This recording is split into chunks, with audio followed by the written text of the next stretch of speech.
Hello and welcome to Live Talk with Dr. Chioma. This is another health segment and we are going to continue with our series on contraceptives.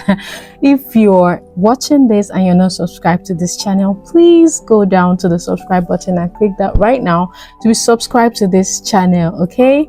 And today we're going to be talking about natural methods of contraception. You know, the things you can do by yourself that are just natural. There is no artificial, there are no drugs, there are no hormones added, you know, that can help us prevent pregnancy.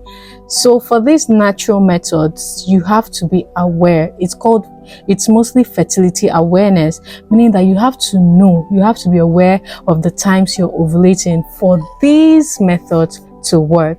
As we go into these natural methods of contraceptives, the first method I'm going to talk about is called the counting or the calendar or the reading method.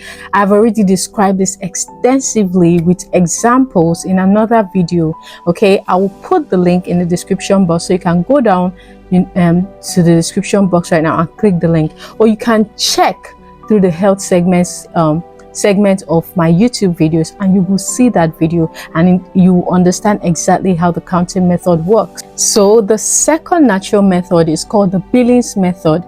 This method just uses cervical secretions, or what we call vaginal discharge, right? So after your period, the vaginal discharge or the cervical mucus is usually very thin and light, very little mucus. That's what you see.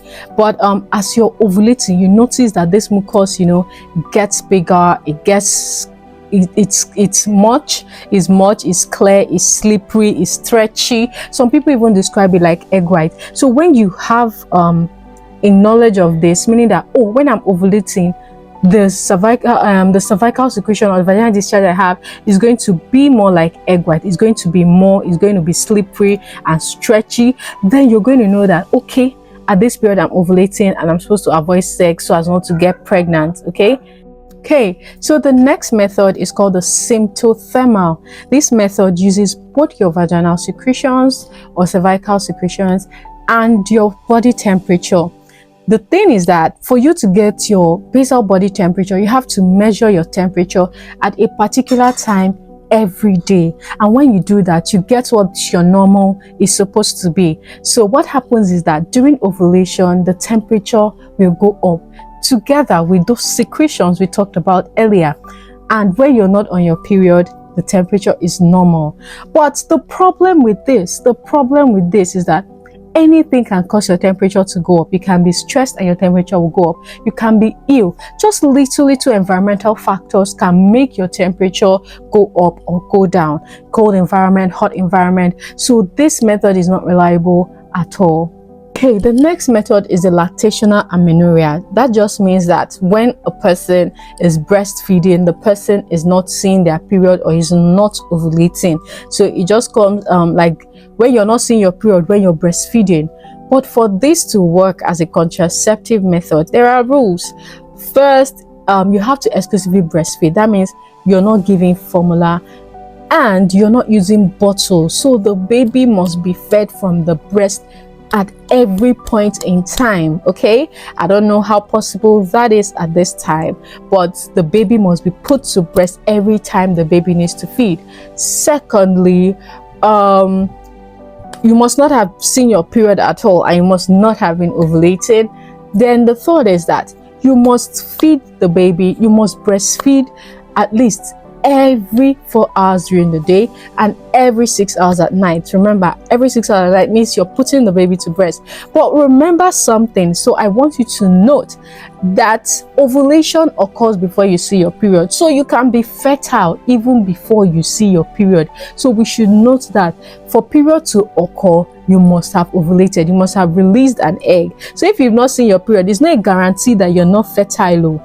And since you're not seeing your period, that means you will not even know when you're ovulating. So this method is very, very dangerous. Please avoid it. Avoid it with everything you have inside of you. Of note is that for the lactational amenorrhea, that when I say you must breastfeed at least 4 hours in the day and at least 6 hours at night, this does not include pumping.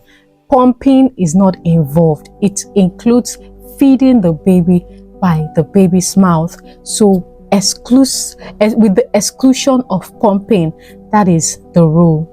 Next method of natural contraceptive we're talking about is what we call the withdrawal method, coitus interruptus. That means you're interrupting coitus, or you're interrupting sexual intercourse, and you've heard people say, my withdrawal game is strong, girl. Once I've not gotten any girl pregnant, you had better go and check yourself, because every time the withdrawal method is used, there is 22% chance that the lady is going to get pregnant, that you're going to fall pregnant every time you use the withdrawal method. There's 22% chance. That means that if you have sex 100 times, 22 times you're going to fall pregnant if you're using this method. So please, I just want you to know that this method is not reliable at all. Okay, so take notes. So the other natural method I'm going to talk about is something that has very little research done. I've seen them online. I've actually seen some adverts and all that. They are called herbs. There are some herbs that are said to have contraceptive properties. Herbs like moringa, herbs like neem, different things that are said to be able to prevent pregnancy. Now, there's very little research on it. They have not been approved for use as contraceptives. So there are some for women: the neem, the moringa, the turmeric, ginger. I don't know how they mix all these together. And then for the men, we have gossipol and thunder gold vine. They are said to be able to prevent pregnancy. Now, I cannot advise you to use it because they have not been approved, but I've seen some people that swear by them. So maybe if you do your research and you think it's going to work for you, maybe you can try and come tell us whether it works or not. So the reason most people try to use the natural methods, or the advantage it is going to confer, is that these methods sometimes they don't interfere with your hormones, they don't interfere with the way your body works, so you're going to avoid all the side effects that come with the other modern type of contraceptives. So most times people just use it because they want to avoid these side effects. But the thing about this is that first of all, they are not reliable at all. You've seen all the methods I explained. They are not reliable at all, and most times you have to combine them with some other form of contraceptive for them to be very effective. We're going to talk about some other types, like the barrier method. Okay, so sometimes if you combine them together, then they might work for you. They will be effective, like the withdrawal and the counting and all that. So if you combine them with barrier method like condoms, so yes, they might be effective. They might work better than using them alone. This natural method has a very high failure rate. I told you about the withdrawal method having 22% chance of failure. So with the counting method, you can miscount the symptothermal. Something might affect your temperature and you will not get it right, and this will affect your knowledge of your fertile days and the days that are not, and this could result in pregnancy. And some of the herbs, I just want to tell you that because they are not approved, they are not in right dosages, and if you don't take them at the right proportion or the way they are supposed to be taken, it might lead to some damages to your kidney, to your liver. Then they are very human dependent, meaning that you have to be on your toes at every point. You have to be able to count your period. You have to be able to count your cycle. You have to be able to know the type of mucus that is coming. You have to be able to know your temperature at every particular time of the day. So those things, because it depends solely on you to work, and it depends on human beings to work, that's why it might not be so effective. Okay, so I hope we have learned today about the natural methods. So you can choose any of these methods if you know that everything is okay. You're not going to fall ill, your period is regular and all that, everything is fine, then maybe this might work for you. But as I said, it's not advisable to use them alone. So if you're not subscribed to my channel, please do go down to the subscription button and click there, and please do not forget to like this video. Do not forget to share this video if you think it's going to be beneficial to anyone. And also, I would love to have your comments if you have any experience, if you have any success with these methods. So please, I would like you to comment in the comment section. Thank you so much. Till next time.